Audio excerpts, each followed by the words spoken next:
Hey guys, today will be an update video. I'll be giving you guys an update on the latest tech that I'm using as of May 2022. So I try to do these every year. These are called What's in My Tech Bag videos because I saw some techie reviewers, they like to give their audience an update on what kind of tech they're personally using, after reviewing all these different tech devices and stuff. We don't always use the tech that we review, right? So I like to just be the same thing. Like I want to give my audience an update on what kind of tech stuff I'm personally using as well, because they do tend to change a lot. I mean, just like a lot of other tech reviewers, I'm a geek and I love to look at different technology products, and so I switch them fairly often. So every year it does kind of change a little bit. So yeah, I go through different categories. I'll tell you guys what primary phone I'm using, what secondary phone I'm using, the portable PC I'm using, the gaming PC I'm using, and my headphones and earphones. Those are going to be the 6 categories I give an update on. So I've done this since 2 years ago. So yeah, so this is going to be my update for this year. So what's changed in the past year? Okay. All right. So previously my primary phone was the iPhone 12 mini, and now it's changed to the Samsung Galaxy Fold 2. And the main reason for that is because after I got the Fold 2, I just realized how versatile it is. I mean, it is a device that can become a tablet, and it folds, folds into a standard normal phone form factor. And then when you need it to become a tablet, when you're looking at web pages, when you're looking at videos, when you're looking at the maps, basically everything that you do, it just gets enhanced if you use it on a bigger display, of course. And it's just so convenient to carry this around in my pocket, just have a pocketable tablet, right? Like if I just take it out, I can use it as a normal phone if I don't want to open it up. And then when I do want to do something like watch a video, or look at my location on the map, or just read a web page, it's so much easier. In the ebooks as well, it's so much easier just using it in tablet mode. And this is a functionality that no other phone has. I mean, okay, there's a Huawei Mate X, but you can't even get it here. So really only the Samsung Galaxy Fold series has that. I did not upgrade to the Fold 3 because I didn't feel like the Fold 3 really added that much. I mean, pretty much the same phone as the Fold 2, except they added like water resistance and upped the durability a bit more on it, but that's pretty much it. So I didn't feel the need to upgrade to the Fold 3. But the Fold 2 is, it's a very, very versatile phone. So that's what I've been using for the past year, ever since I got it. Now the camera on it isn't that great. It's still not as good as the iPhone camera. So if I really want to be serious about taking pictures, I might still take out my iPhone 12 mini. But for basically my everyday daily stuff, I use the Fold 2 a lot. It's just so versatile. Having the ability to become a tablet, it just changes everything, right? Just whatever you're doing, it just becomes much more enhanced when you have the ability to have a bigger display. Now the only thing I don't like about it is, besides the camera is pretty lackluster, the battery life is actually pretty okay on this. I found like using the Fold 2 is actually pretty decent for battery life. But yeah, just the camera I think could be a bit better. It does have the 3 lenses, which is, I mean, that's pretty cool, right? Like I have ultra wide and I have the telescope when I need it. The other thing is that it's pretty heavy, and that's the thing when everyone asks about this phone, and people will ask you when you have this phone because it's so unique. But yeah, I think the first thing that most people say when they hold that phone is like, oh, the Fold 2, it's such a heavy phone, and that's to be expected because it's a folding phone. It's a tablet, so it's going to be heavier when it's folded up. And it's just a heavier phone in general because it's a tablet. So that I'm not sure how Samsung can really deal with that. Maybe they can use lighter materials or something like that. But I feel like that's one of the main things that people notice that's kind of a drawback about this phone, is that how heavy it is. So yeah, that's my primary phone, the Samsung Galaxy Fold 2. It's a great phone, very versatile. Yeah, the only issues I've had with it are just the camera could be better, and it's pretty heavy. Like it's like your arm will get fatigued if you're holding it for a long time. So yeah, I think that's the main downsides of that phone. Right, so my secondary phone is actually the Samsung Z Flip 3. It used to be the Google Pixel 4, but I changed to the Flip 3 after I saw on the Project Fi website, and I use the Google Project Fi because I like to use my US number when I go abroad. I don't have to pay any roaming charges and stuff like that. it's very useful when I'm traveling. So previously I only used Pixels for this, right? Because Pixels used to be the best phones for putting in the Project Fi SIM card. But then I saw that the Samsung Z Flip 3 is actually supported for Project Fi. So it's like a fully supported phone. So I figured, okay, I might as well use the Flip 3 then, because it's a cooler phone than the Pixel. I mean, the Pixel has a better camera. It's like that. The Pixel has one of the best cameras, right, for Android phones. So the Flip 3 doesn't have a good camera, and yeah, I think that's what probably the biggest issue I have with the Flip 3 is actually two things. One thing is that the camera isn't that great.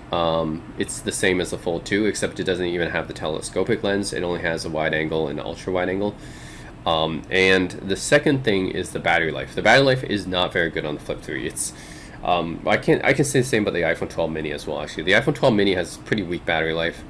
Same thing with the Z Flip 3. I feel like the battery life could be improved a lot more.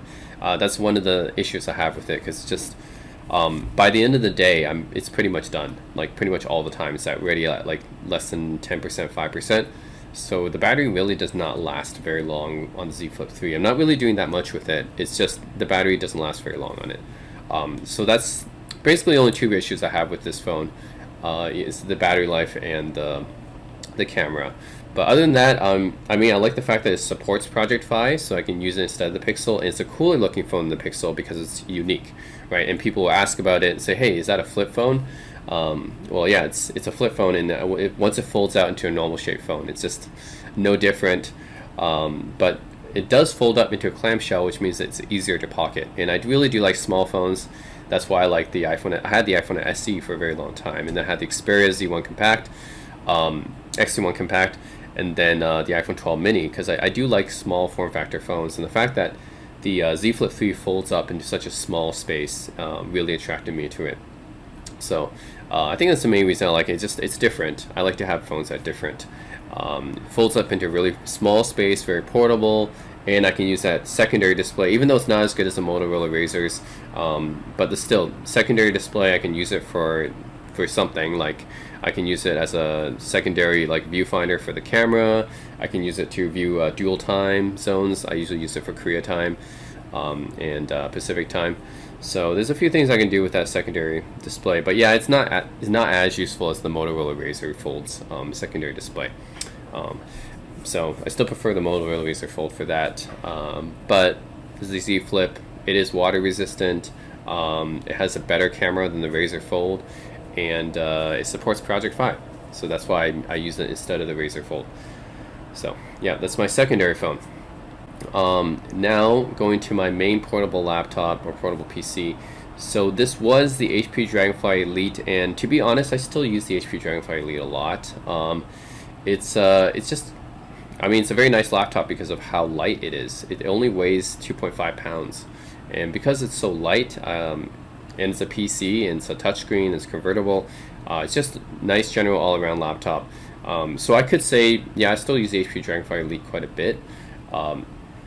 But then I also use my MacBook Air M1 a lot too. And I use the MacBook Air M1 because I do a lot of my video editing on the MacBook. So basically a lot of my YouTube videos, they're made using iMovie and Final Cut Pro. So that's where the MacBook really shines, because those only exist in Mac OS. And yeah, the MacBook is it's easier to use in terms of just being simple to use, I guess. And it's fairly light. It's not as light as the HP Dragonfly Elite. It doesn't have a touchscreen. It's not convertible, so it doesn't have that stuff. But I do use the MacBook M1, Air M1 quite a bit, especially like I didn't use my old MacBook before because, well, the butterfly keyboard is basically the main reason, right? The butterfly keyboard is one of the worst mistakes Apple's ever made. I'm glad they fixed it and they brought back the scissor switches. So that means it's actually quite nice to type on the MacBook Air M1. So I've been using it actually quite a bit. And yeah, I use it as my main computer for editing videos and stuff like that. So I would say the main portable laptop I have is generally split between the HP Dragonfly Elite and the MacBook Air M1 right now. The Dragonfly Elite is just a nice laptop to just bring everywhere because it's so light.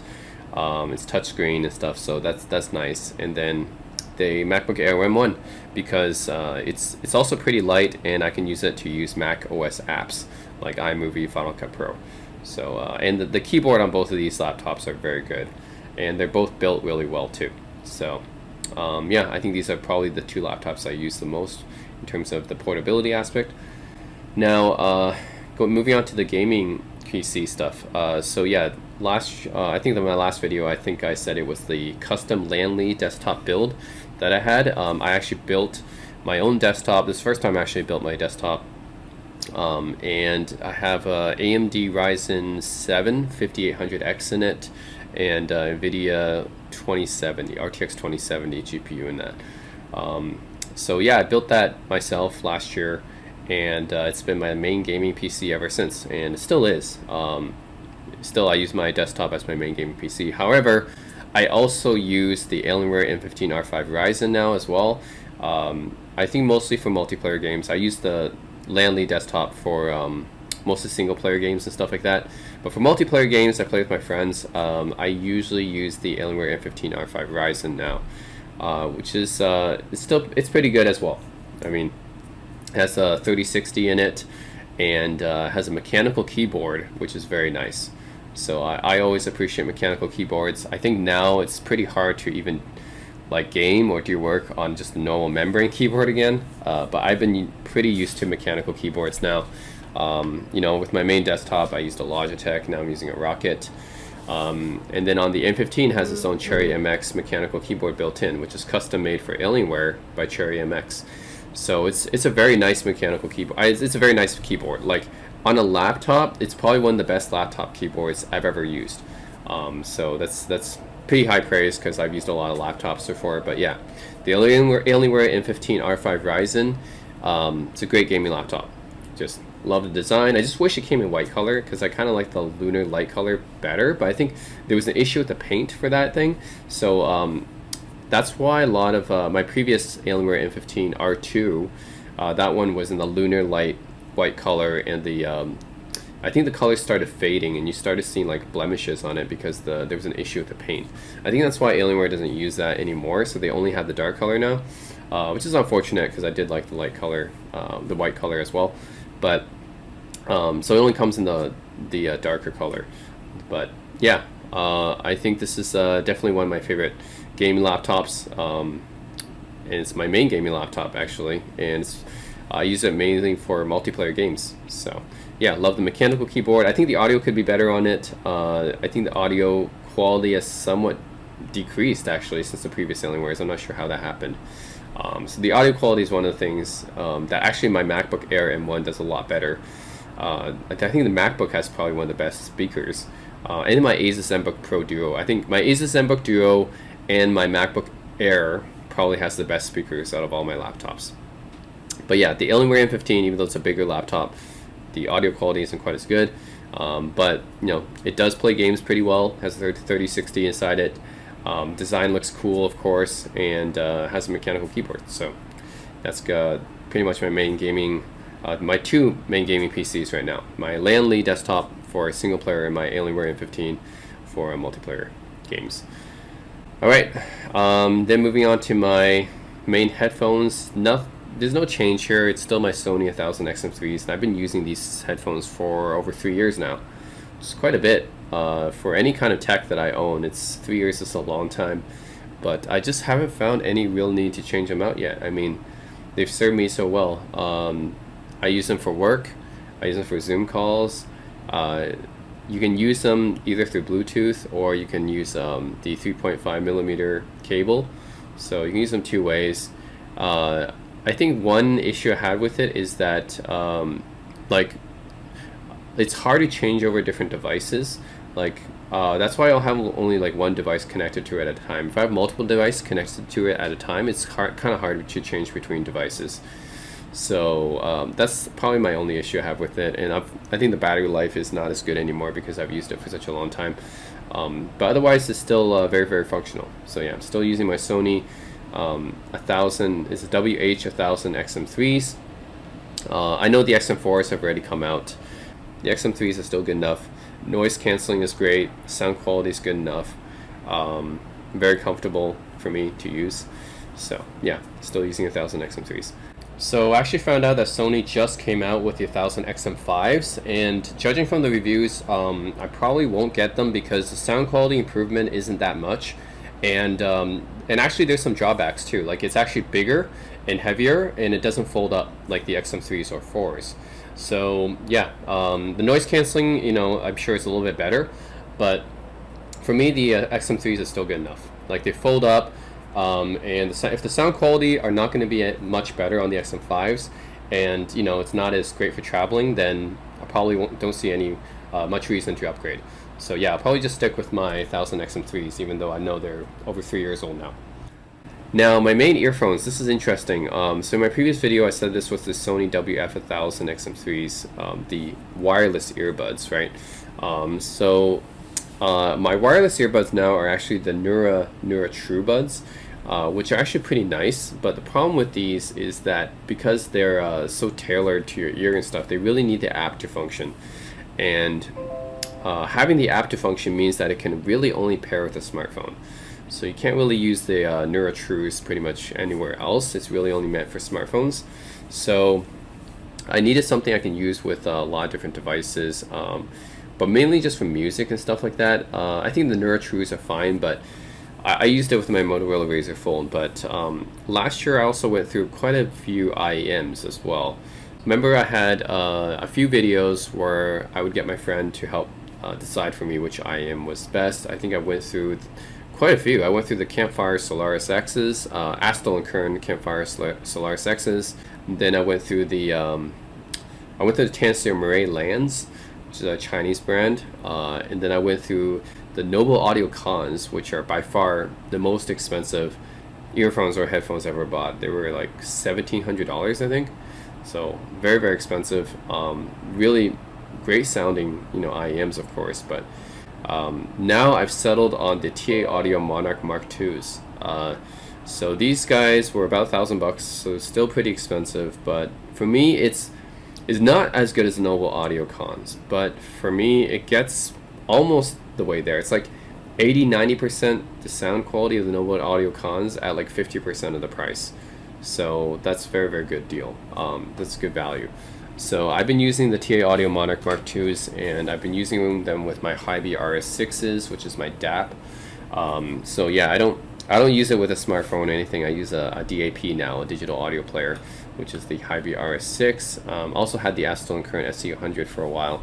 But yeah, these are now my main earphones, is the TA Audio Monarch Mark IIs. I went through a whole bunch of IEMs last year and blew a lot of money. After all that, I decided to just settle on this one, which I think is going to be good enough for me for the next little while. So yeah, the sound quality on it I think is probably one of the best you can get. Probably the best or one of the best you can get for this price, for the sub $1,000 range. The TA Audio Monarch Mark IIs have, you know, everyone who's heard these IEMs probably agree that they're one of the best sounding IEMs you can get for this price. So just fantastic value. I mean, relatively speaking, right? Still expensive, but compared to what you would pay for the Noble Audio or JH Audio or an Empire Ears, you know, some Western audio brand, Campfire Audio or something like that, I think it's pretty good value. So I'm sticking with these. So that's it, guys. That is my tech update for 2022. These are what I've been using: my phones, my PCs, and my headphones. So let me know if you guys have any feedback for me. If you are interested in some of these devices, want to know more about them, then let me know. But otherwise, it's my tech update, what's been in my tech bag for 2022 and over the past year. So that's it, guys. Thanks for watching.